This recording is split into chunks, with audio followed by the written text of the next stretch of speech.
Hello beautiful people, నేను మీ Bhavani Teja. Welcome to my channel cook with me. ఈరోజు ఒక మంచి స్వీట్ రెసిపీతో మీ ముందుకు వచ్చేసాను. అదేంటి అనుకుంటున్నారా? అదేనండి, గులాబ్ జామ్. ఈ గులాబ్ జామ్ ఎలా చేయాలో చాలామందికి తెలిసే ఉంటుంది.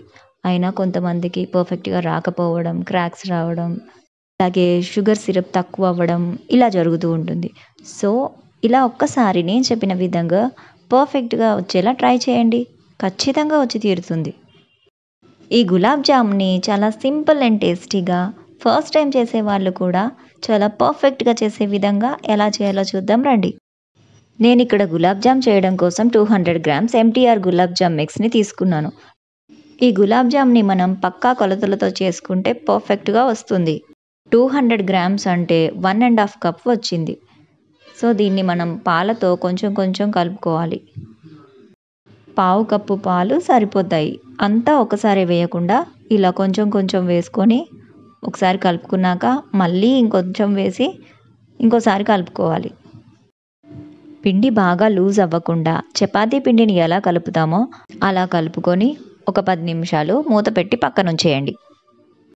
ఇప్పుడు మనం చక్కెర పాకం తయారు చేసుకోవడానికి వేరొక గిన్నెలో 1.5 కప్ పిండికి డబల్ క్వాంటిటీ అంటే 3 కప్స్ వరకు షుగర్ని వేసుకోవాలి.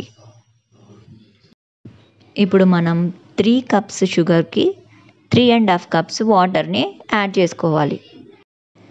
ఇప్పుడు మనం స్టవ్ ఆన్ చేసి ఈ వెజల్ని స్టవ్ మీద పెట్టి స్టవ్ని సిమ్లో సెట్ చేసుకొని కలుపుతూ ఉండాలి. ఇప్పుడు చక్కెర పాకం మనం స్టవ్ మీద పెట్టేసాం కదా, అది అయ్యేంతలోపు మనం ముందుగా కలిపి పెట్టుకున్న గులాబ్ జామ్ మిక్స్ని ఇలా చిన్న చిన్న బాల్స్ లాగా చేసుకుందాం. అన్నీ ఒకే సైజులో రావాలంటే ఇలా నేను చూపించిన విధంగా ఇలా కట్ చేసుకొని బాల్స్ లాగా చేసుకోండి. ఇలా గులాబ్ జామ్ మిక్స్ని లైట్గా ప్రెస్ చేస్తూ క్రాక్స్ రాకుండా స్మూత్ బాల్ అయ్యేలాగా చూసుకోండి.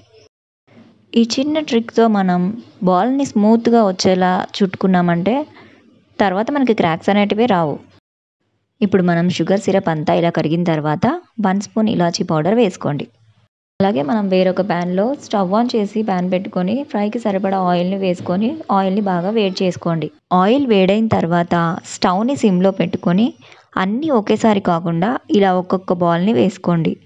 ఎక్కువ వేయకుండా కొన్ని కొన్ని మాత్రమే వేసుకొని బ్యాచెస్లో ఫ్రై చేసుకోండి.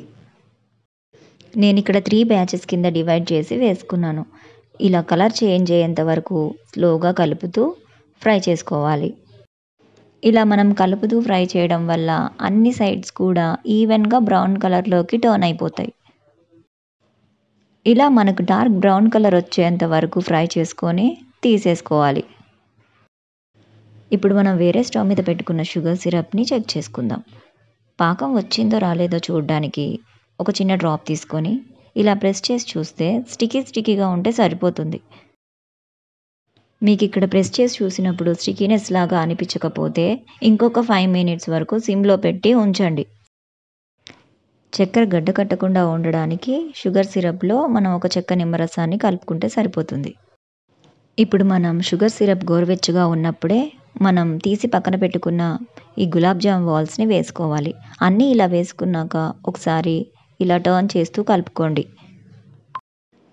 ఇలా ఒక 20 to 30 మినిట్స్ వరకు కదలకుండా సిరప్లోనే బాల్స్ని నాననివ్వండి.